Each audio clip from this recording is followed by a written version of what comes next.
Tapi ketika bicara tentang poin ke-8, usulan yang disampaikan oleh Purnawirawan TNI yang mengusulkan supaya wakil presiden itu diganti, itulah yang saya sebut sebagai titik huru-hara dan gempa bumi politik, sehingga persoalan pemakzulan terkait dengan wakil presiden ini menjadi perdebatan yang hingga saat ini begitu banyak menyedot perhatian semua pihak. Bismillahirrahmanirrahim. Assalamualaikum warahmatullahi wabarakatuh. Apa kabar semuanya? Kembali lagi bersama saya Adi Prayitno, the one and only host sekaligus narasumber tunggal Politik Syai'un. Ini adalah channel YouTube pribadi saya. Ya hanya sekedar untuk berpartisipasi, berkontribusi dan menyampaikan pokok-pokok pikiran terkait dengan dinamika politik yang berkembang di Indonesia. Jadi jalan ceritanya beberapa hari ini ada begitu banyak permintaan seperti WA, kemudian DM, supaya saya ikut serta dalam pembahasan soal yang disampaikan oleh Purnawirawan TNI yang meminta supaya Wakil Presiden Republik Indonesia Gibran Rakabuming Raka itu diganti. Jadi jalan ceritanya ada semacam pernyataan sikap politik dari Purnawirawan TNI, di mana dalam pernyataan sikap itu yang paling menonjol adalah soal mengusulkan bagaimana wakil presiden itu dimaksulkan ataupun diganti. Saya baca redaksinya. Poin yang ke-8 mengusulkan pergantian wakil presiden kepada MPR karena keputusan Mahkamah Konstitusi terhadap pasal 169 huruf Q Undang-Undang Pemilu telah melanggar hukum acara MK dan Undang-Undang Kekuasaan Kehakiman. Jadi 1-7 poin yang disampaikan itu sebenarnya sifatnya normatif, tapi ketika bicara tentang poin ke-8, usulan yang disampaikan oleh Purnawirawan TNI yang mengusulkan supaya wakil presiden itu diganti, itulah yang saya sebut sebagai titik huru-hara dan gempa bumi politik, sehingga persoalan pemakzulan terkait dengan wakil presiden ini menjadi perdebatan yang hingga saat ini begitu banyak menyedot perhatian semua pihak. Istana bicara, MPR bicara, DPR kemudian bicara, ketua umum partai juga bicara, orang-orang yang selama ini kontra terhadap wakil presiden bicara, orang-orang yang juga pro terhadap wakil presiden juga bicara. Semua satu sama yang lain, saling memberikan statement-statement pernyataan terkait dengan usulan dari Purnawirawan TNI yang meminta supaya wakil presiden Republik Indonesia itu diganti. Dalam konteks itu saya ingin menyampaikan beberapa poin. Pertama, jika ada pihak tertentu, kelompok-kelompok tertentu seperti Purnawirawan TNI yang menyampaikan pernyataan sikap terkait dengan kondisi bangsa, termasuk juga soal pergantian wakil presiden, itu adalah bagian dari dinamika politik yang menurut saya itu sangat biasa terjadi di Indonesia. Bahkan kalau kita tracking ke belakang satu persatu, kalau kita melihat bagaimana kelompok-kelompok aktivis, pegiat demokrasi, dan bahkan mahasiswa ketika melakukan protes, ketika melakukan aksi demonstrasi terhadap pemerintah, sejak misalnya zaman Habibie, kemudian zamannya Gus Dur, Megawati, SBY, dan Jokowi, ujung-ujungnya salah satu yang dituntut oleh mereka supaya kekuasaan, supaya presiden itu bisa dimundurkan ataupun dimakzulkan di tengah jalan. Jadi hal-hal yang semacam ini adalah perkara biasa sebenarnya dalam konteks demokrasi Indonesia, tentu sebagai sebuah ekspresi bagaimana pihak-pihak yang menuntut ini sepertinya kecewa terhadap orang yang dituntut. Dulu kalau ada orang yang demo, ketika ada kebijakan-kebijakan yang dinilai tidak pro dengan rakyat, misalnya presidennya Jokowi, kan salah satu tuntutannya adalah supaya Jokowi mundur. Ketika di zaman SBY, begitu banyak juga protes demonstrasi yang dilakukan oleh kelompok aktivis yang meminta supaya SBY juga mundur, lengser ke Prabon karena dinilai kebijakannya tidak pro dengan rakyat. Begitupun yang terjadi di zaman Mega, yang terjadi di zaman Gus Dur, terjadi di zamannya Habibie dan seterusnya. Tuntutan-tuntutan semacam ini sering kali muncul. Jadi bagi saya, ketika ada sejumlah purnawirawan yang meminta, Purnawirawan TNI yang meminta supaya wakil presiden itu diganti, ini tentu adalah bagian dari dinamika dan dialektika dalam konteks negara demokrasi yang menurut saya biasa-biasa saja. Sudah banyak contohnya yang begini. Nah, yang menarik itu kenapa menjadi perdebatan yang cukup panjang? karena yang menyatakan pernyataan sikap ini adalah purnawirawan TNI. Memang harus kita akui, TNI itu adalah mereka yang memang seluruh hidupnya itu didedikasikan untuk kepentingan bangsa dan negara. Bahkan kalau kita lihat misalnya TNI adalah mereka yang siap hidup mati untuk bangsa dan Indonesia. Jadi wajar kalau kemudian ketika ada pernyataan sikap dari para purnawirawan meminta salah satunya adalah supaya wakil presiden itu diganti, menimbulkan kontroversi yang berkepanjangan. Semua pihak berbicara, pro dan kontra tentu saja. Itu yang pertama. Nah yang kedua, kalau mau jujur ya, ini mungkin pertama kali dalam sejarahnya yang diminta mundur ataupun diminta diganti itu adalah wakil presiden. Saya kebetulan mengikuti dari dekat bagaimana proses politik sejak zaman Habibie, kemudian lanjut ke Gus Dur, Megawati, SBY, dan Jokowi. Tak ada ceritanya permintaan dari kelompok-kelompok aktivis, kelompok-kelompok pegiat demokrasi, ataupun kelompok-kelompok masyarakat yang kecewa terhadap pemerintah saat itu, yang diganti itu adalah wakil presidennya. Rata-rata yang diminta diganti itu adalah presiden yang berkuasa saat itu. Saya ingin katakan bahwa ini pertama kali dalam sejarah Indonesia.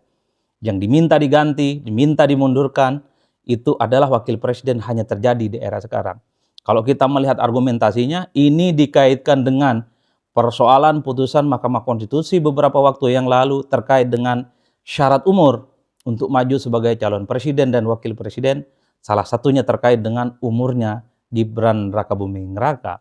Inilah yang sepertinya kelompok-kelompok tertentu seperti Purnawirawan menganggap persoalan Mahkamah Konstitusi beberapa waktu yang lalu terkait dengan Pilpres itu berbuntut panjang hingga saat ini. Salah satunya adalah mereka, para purnawirawan salah satu sebagai kelompok masyarakat meminta supaya wakil presiden itu diganti. Itu poin yang kedua. Yang ketiga, nah ini adalah titik krusialnya. Tentu mengganti wakil presiden itu bukan perkara gampang. Itu bukan perkara mudah. Tidak bisa dong kun payakun ataupun seperti begitu mudah untuk membalik telapak tangan. Kalau kita membaca regulasinya, ada gembok sebenarnya yang saya kira untuk mengganti wakil presiden itu adalah hal yang sangat sulit dan mungkin secara normal itu sangat mustahil.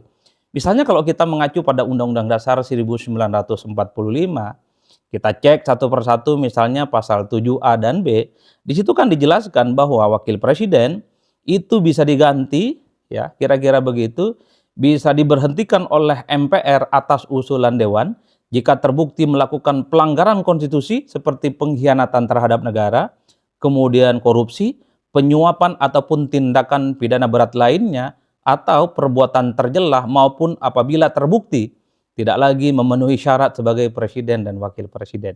Ini bunyi undang-undang loh. Artinya apa? Wakil presiden itu hanya bisa diganti oleh MPR, tentu diusulkan oleh DPR, ketika wakil presiden itu terbukti melakukan pengkhianatan terhadap negara, korupsi, penyuapan, dan tindakan tercela yang lain. Tentu per hari ini kalau kita melihat Wakil Presiden Republik Indonesia yang baru menjadi wakil presiden kurang lebih sekitar 6 bulan lamanya, memang sangat jauh dari unsur-unsur yang disebut dengan mengkhianati negara. Sangat jauh dari unsur-unsur yang terkait dengan korupsi, sangat jauh dari unsur-unsur yang terkait dengan penyuapan dan seterusnya dan seterusnya. Inilah yang saya sebutkan bahwa persoalan konstitusi tidak gampang dalam hal ini. Apalagi kalau kita membaca klausulnya, usulan untuk mengganti wakil presiden ini kan memang harus diusulkan oleh DPR ketika menemukan bukti bahwa wakil presiden itu adalah melakukan tindakan inkonstitusional dan seterusnya dan seterusnya. Setelah itu DPR kemudian meminta semacam fatwa kepada Mahkamah Konstitusi, apakah betul secara material terbukti wakil presiden itu inkonstitusional, melanggar hukum, korupsi, kemudian terlibat penyuapan dan seterusnya dan seterusnya. Baru setelah ada putusan dari MK diusulkan kepada MPR. Jadi jalannya cukup jelimet, jalannya cukup panjang dan sangat rumit. Jadi wajar kalau kemudian pada poin yang ketiga ini saya ingin katakan, bicara tentang konstitusi, bicara tentang peraturan untuk mengganti wakil presiden, itu tentu sangatlah sulit. Tapi kan kita tidak pernah tahu bagaimana proses politik yang terjadi di Indonesia. Tapi overall, kalau kita bicara tentang undang-undang, ini adalah gembok yang saya kira tentu tidak mudah untuk bisa diwujudkan. Apalagi yang menyampaikan pernyataan sikap ini hanya sebatas ekstraparlamenter, kelompok masyarakat, dan yang menyampaikan ini bukanlah mereka misalnya anggota dewan ataupun anggota-anggota MPR. Ini yang saya sebut sebagai poin yang ketiga, soal gembok konstitusi tentang regulasi terkait dengan proses dan tata cara untuk mengganti wakil presiden. Itu yang ketiga. Nah, yang keempat, di antara 8 poin yang disampaikan oleh Purnawirawan TNI itu, saya mencatat ada poin-poin tertentu yang saya kira memang serangannya itu mengarah kepada Jokowi dan keluarga besarnya. Misalnya dalam tuntutan poin yang ketiga, menghentikan proyek strategis nasional PSN PIK 2. Kalau bicara tentang proyek strategis nasional, ini kan terkait dengan pemerintahan sebelumnya, yaitu pemerintahan Pak Jokowi. Poin yang kedua juga disebutkan di situ, mendukung program kerja Kabinet Merah Putih yang dikenal sebagai Astacita, kecuali untuk kelanjutan pembangunan IKN. Baru ada poin yang ketiga untuk mengganti wakil presiden. Di antara 8 poin tuntutan dari Purnawirawan TNI, 3 poin itu memang mengarah kepada Jokowi dan keluarga besarnya. Jadi saya ingin katakan bahwa setelah Jokowi tak lagi jadi presiden, begitu banyak serangan-serangan yang menurut saya begitu agresif dan silih berganti mengarah kepada Pak Jokowi dan keluarga besarnya. Karena harus kita akui, Gibran adalah wakil presiden yang juga adalah putra dari Pak Jokowi.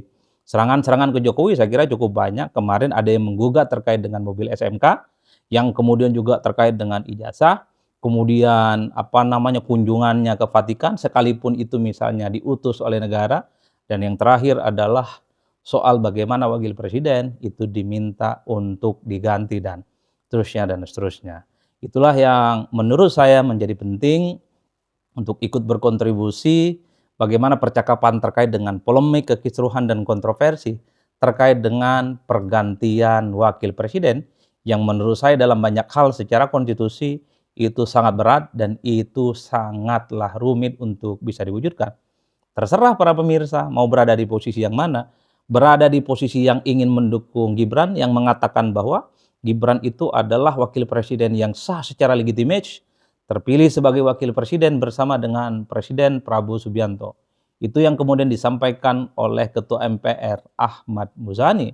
Begitupun para relawan-relawan yang lain pendukung Gibran mengatakan usulan untuk mengganti Gibran itu adalah usulan yang aneh, usulan yang tidak masuk akal, mengadu domba antara Gibran dan Prabowo Subianto dan seterusnya. Bahkan Mas Kaisang, Ketua Umum PSI juga memberikan satu pernyataan sikap bahwa Gibran itu terpilih menjadi wakil presiden secara konstitusional dan sesuai dengan demokrasi. Bahkan Ketua Umum Partai Nasdem juga memberikan pembelaan terhadap posisi Gibran yang secara legitimate dan secara sah sebagai wakil presiden. Meski pada saat yang bersamaan, tentu kita melihat bagaimana pihak yang kemudian mendukung pernyataan sikap dari para purnawirawan TNI ini karena dianggap putusan Mahkamah Konstitusi beberapa waktu yang lalu itu cacat secara etik dan secara moral, maka wajar kalau kemudian wakil presiden itu digantikan. Dan ada argumen-argumen lain yang kemudian mempertebal bahwa kondisi Indonesia itu tidak baik-baik saja, maka salah satu kuncinya adalah pengganti wakil presiden dan seterusnya. Dalam posisi itulah saya kira dalam konteks berdemokrasi ya, tinggal kita semua berada di pihak yang mana. Mendukung boleh, kontra boleh, tidak mendukung dan apatis pun juga boleh. Dalam demokrasi yang paling penting itu harus menghindari cara-cara yang tidak beradab, hanya sekedar perbedaan sikap. Yang ingin saya katakan adalah segala sesuatu yang terjadi, perdebatan terkait dengan pergantian wakil presiden, tentu ini akan menjadi sesuatu yang sangat kontroversial. Karena ini sangat sensitif. Orang nomor 2 di negara kita tiba-tiba diusulkan untuk diganti dengan alasan-alasan yang dikaitkan dengan putusan Mahkamah Konstitusi beberapa waktu yang lalu terkait dengan pencalonan presiden dan wakil presiden. Kita tinggal tunggu apakah akan ada gerakan-gerakan yang besar ataukah justru gerakan ini akan memudar dan wassalam terkait dengan upaya untuk mengganti wakil presiden.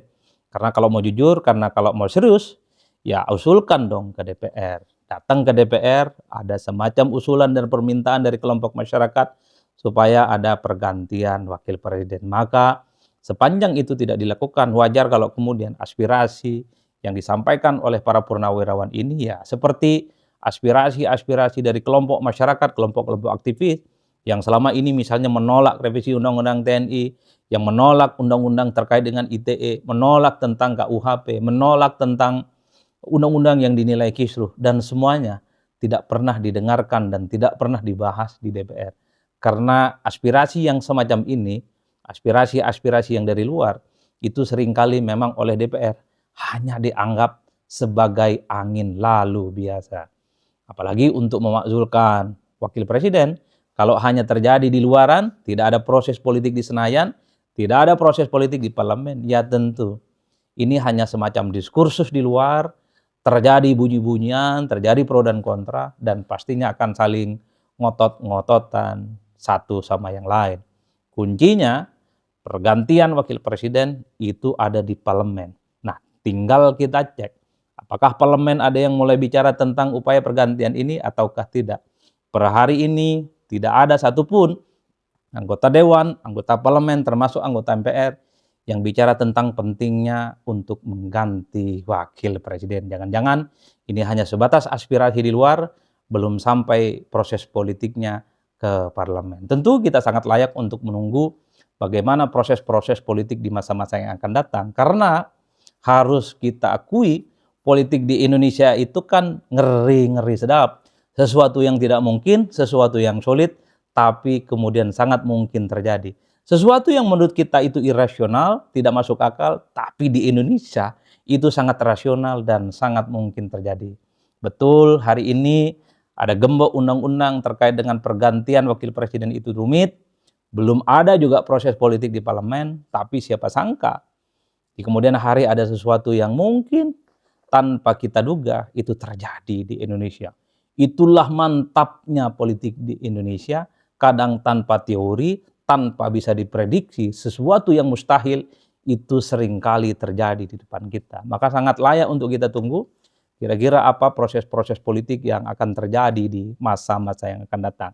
Salam politik seun-seun, pastinya mantap semantap-mantapnya.